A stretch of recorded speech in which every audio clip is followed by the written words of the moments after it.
గ్రామీణ ప్రాంతాల్లో భూమి లేని నిరుపేద వ్యవసాయ కూలీ కుటుంబాలు వ్యవసాయ పనులు లేక ఇతర ప్రాంతాలకి సుదూర ప్రాంతాలకి వలసలో పోతున్నటువంటి పరిస్థితిని నివారించడం కోసం కేంద్రంలో యూపీఏ ప్రభుత్వంకి వామపక్షాలు మద్దతుగా ఉన్నటువంటి సందర్భంలో వ్యవసాయ కూలీలకి ఉపయోగపడేటటువంటి ఉపాధి హామీ చట్టాన్ని సాధించినటువంటి పరిస్థితి ఉంది.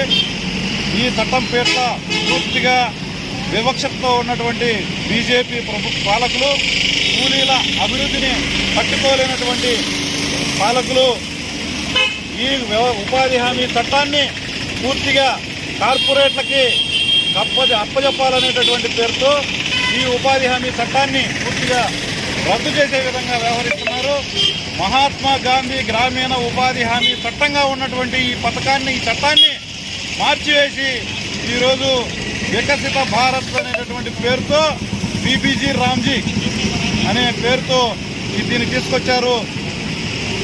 పేదలు రాముని పేరు జపించాలనేటటువంటి పేరుతో ఈ చట్టాన్ని చేశారు. నిజంగానే వీళ్ళకి చిత్తశుద్ధి ఉండి రాముని పేరు పెట్టాలనేటటువంటి చిత్తశుద్ధి ఉంటే ఈ పేదలకు ఉపయోగపడుతున్నటువంటి ఉపాధి హామీ చట్టాన్ని పట్టణాలకు కూడా విస్తరింపజేసి దానికి ఆ పేరు పెట్టుకునేదానికే ఊరికి అభ్యంతరం ఉండాల్సిన అవసరం లేదు. కానీ దీన్ని పూర్తిగా మార్చేసి ఈరోజు క్షేత్రస్థాయి నుంచి జాబ్ కార్డులు ఇవ్వడం దగ్గర నుంచి మొత్తం అంతా కూడా మొదటి నుంచి ప్రారంభిస్తున్నారు. 2 నెలల పాటు పూర్తిగా పనులు లేకుండా చేస్తున్నారు. కూలీలకి ఎప్పుడు అవసరమో అప్పుడు పనులు చెప్పేదానికి బదులుగా ప్రభుత్వం పెట్టాలనుకున్నప్పుడు చెప్పే పరిస్థితి ఉంది. ఇప్పటిదాకా పూర్తిగా కేంద్ర ప్రభుత్వం ఆధీనంలో ఉన్నటువంటి ఈ పథకాన్ని ఈరోజు రాష్ట్రాల మీదకి నెట్టేటటువంటి పరిస్థితి కనపడతా ఉంది. అందుకని దీన్ని అందరూ కూడా వ్యతిరేకించాలని ప్రజలందరికీ విజ్ఞప్తి చేస్తాను. అందుకని ఈరోజు ఈ నిరసన కార్యక్రమం చేస్తూ ఉన్నాం. అంతేకాకుండా ఈరోజు ఈ ఉపాధి హామీ చట్టం ఏ వారం రోజులు చేసినటువంటి డబ్బులు ఆ వారంలో డబ్బులు వేతనాలు ఇవ్వాల్సినటువంటి పరిస్థితి ఉంది. కానీ ఈ మదనపల్లిలో 6 నెలలుగా వేతనాలు ఇవ్వలేదు. 6 నెలల బకాయిలు ఉన్నాయి. ఏ విధంగా కూలీలు దాన్ని బతకాలి, ఏ విధంగా కూలీలు దీని మీద ఆధారపడి ఉండాలో ప్రభుత్వం చెప్పాలి. అందుకనే వేతనాలు ఇవ్వకుండా పోతే వాళ్ళందరికీ వాళ్ళే ఉపాధి హామీని నిర్లక్ష్యం చేస్తారు, వదులుకుంటారనేటటువంటి పేరుతో ఈరోజు పాలకులు వ్యవహరిస్తూ ఉన్నారు. అందువల్ల సిపిఎం తరఫున డిమాండ్ చేస్తున్నది ఏంటంటే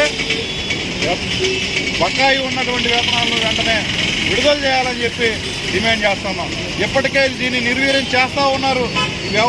వ్యవసాయంలో యంత్రాలు వచ్చేసినాయి, వ్యవసాయ పనులు జరగడం లేదు, ఉపాధి హామీ కూలీలు రావడం లేదు, కూలీలు వేతనాలు రావడం లేదు. అందువల్ల వీళ్ళని ఆదుకోవాలంటే భూ పంపిణీ మార్గం తప్ప వేరే ప్రత్యామ్నాయం లేనే లేదు.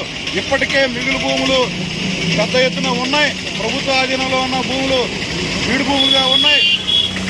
ఉన్నటువంటి దరఖాస్తు భూముల్ని, అసైన్మెంట్ ల్యాండ్లని పెద్ద వాళ్ళందరూ కూడా ఆక్రమణలు చేసుకున్నటువంటి పరిస్థితి ఉంది. కానీ భూమి లేని వ్యవసాయ కూలీలు ముఖ్యమైనటువంటి దళిత కుటుంబాలకి భూములు లేకుండా ఉన్నటువంటి పరిస్థితి ఉంది. అందువల్ల వెంటనే మిగులు భూములన్నింటినీ కూడా సర్వే చేసి భూమి లేని వ్యవసాయ కూలీలు ఎవరెవరు ఉన్నారో వాటన్నింటినీ కూడా క్షేత్రస్థాయిలో ఎంక్వైరీ చేసి వాళ్ళందరికీ కూడా భూములు ఇచ్చే విధంగా కృషి చేయాలని చెప్పి మేము డిమాండ్ చేస్తాను. లేని పక్షంలో ఖచ్చితంగా పేదలందరినీ కూడా సమీకరించి ఎక్కడైతే మిగులు భూములు ఉన్నాయో వాటిల్లో ఎర్ర జెండాలు పాతి ప్రజలకు పంచుతామని చెప్పి హెచ్చరిస్తున్నాం.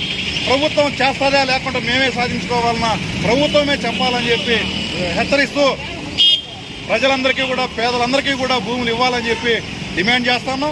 ముఖ్యంగా ఈరోజు దళిత కాలనీల్లో ఒక ఇంటిలో 2-3 కుటుంబాలు ఉన్నటువంటి పరిస్థితి ఉంది. ఇళ్ల స్థలాలు చెబుతున్నారు తప్ప, ప్రకటనలు చేస్తున్నారు తప్ప ఇండ్లు మాత్రం ఎవరికి ఇచ్చేటటువంటి పరిస్థితి కనపడడం లేదు. అందువల్ల ఇళ్ల స్థలాలు కూడా పేదలందరికీ కూడా ఇవ్వాలని చెప్పి డిమాండ్ చేస్తూ ఈ ప్రభుత్వాన్ని హెచ్చరిస్తా ఉన్నాం.